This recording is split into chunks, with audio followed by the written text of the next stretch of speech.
In this question, it is given that a pink flowered snapdragon plant was crossed with a red flowered snapdragon plant.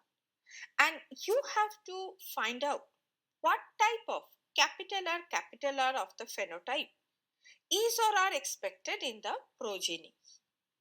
Now, this is a condition of incomplete dominance, which is observed in the snapdragon plant, where neither allele is completely dominant.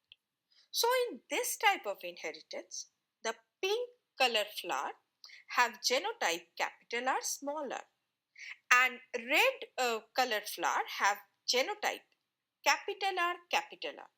So, when pink is crossed with red, then there would be 50% red, that is capital R, 50% pink, that is capital R small r. So the progeny will consist of red flower and pink flowered plants, but no white flower would be observed. Hence, the correct answer is option D.